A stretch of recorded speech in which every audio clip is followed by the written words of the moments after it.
Ayan guys, papunta po kami sa baboyan po dito sa San Isidro po. Inaalagaan po ni Ate Irene. Very province po mga ka-idol. Ano po, kung gusto niyo po ng fresh air, tapos po nakaka-relax po na place, punta lang po kayo sa Bicol. Ayan, kitang-kita naman, 'di ba? Na talagang napakaganda ng creation po ni God. Dapat nating appreciate yung creation niya. Yan, malayo pa lang po ay naririnig na po kami ng alaga niya kasi love na love po siya. Ate Irene. Sa Ate Irene po yung tagapag-alaga ng baboy. Titignan natin kung okay na ba yung baboy na inaalagaan ni Ate Irene.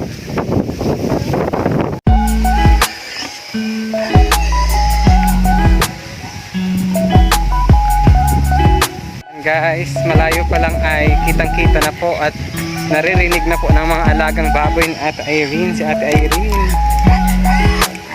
Ayan. Dito na po kami sa wakas. Ito po yung ano. Kita niyo po. Ayan, may tatlong baboy. Inalagaan.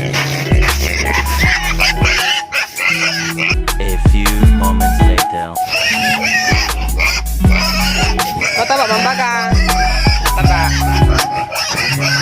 Ayan. Ito yung batik-batik po yung inaalagaan ni Ate Irene. O, kain kayo. Kain.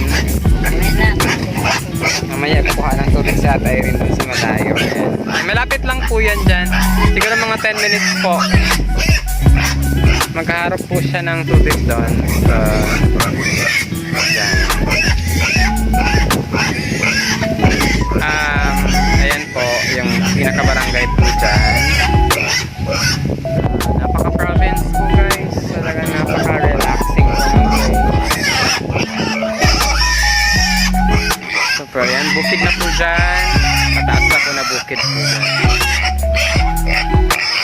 Ayan. Mga punong kahoy.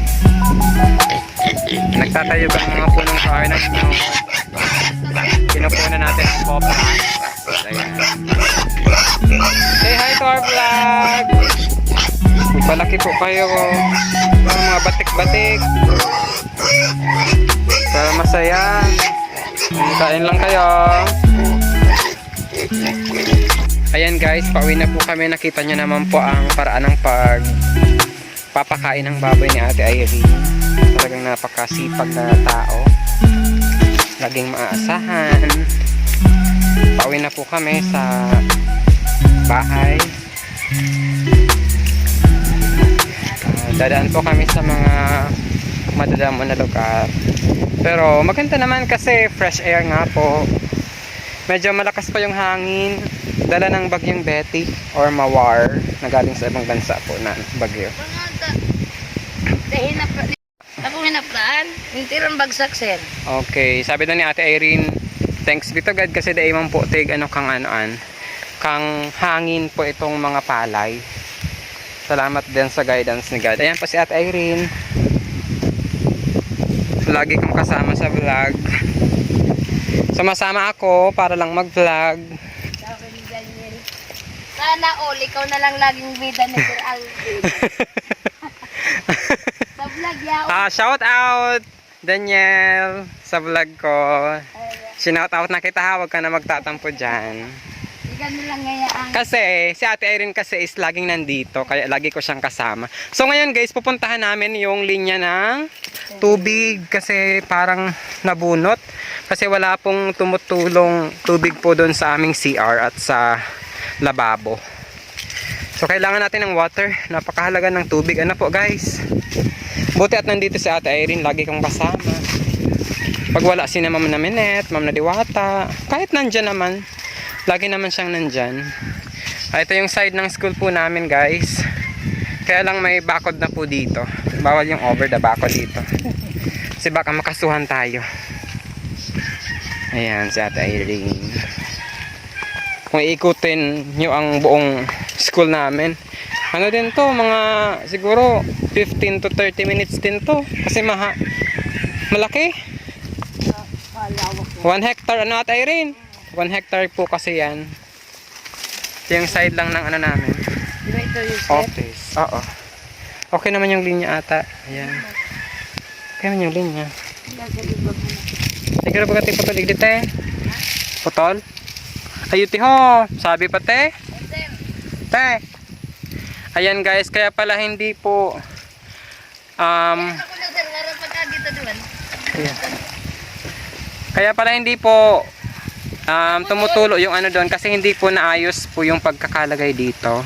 Putol talaga sir? Yes po, kinakailangan ilagay po yan dyan dito Ate Irene. O, natanggal. Ayan. Yan nilalagay po ni Ate Irene para magkatulo po doon sa ano, sa CR. Alis po kasi guys, ayan. At naibalik na nga ni Ate Irene. Naninig ang ano, itong karabaw sir. Parang nasikyodan. Ito po yung side ng school po namin. Ayan, very bukid, very probinsya po. Napakaganda pong pagmasdan. Ano po? Iyo po, oo. So, napakagandang pagmasdan. So, kung makikita nyo, mahangin pa po. Kasi Betty pa, bagyong Betty. Dala po ng bagyong Betty po. Ade. Pa. Ano te? Nasikiyod kayo talaga. So, ano to? Ayan, tinanggal na po ni Ate Irene.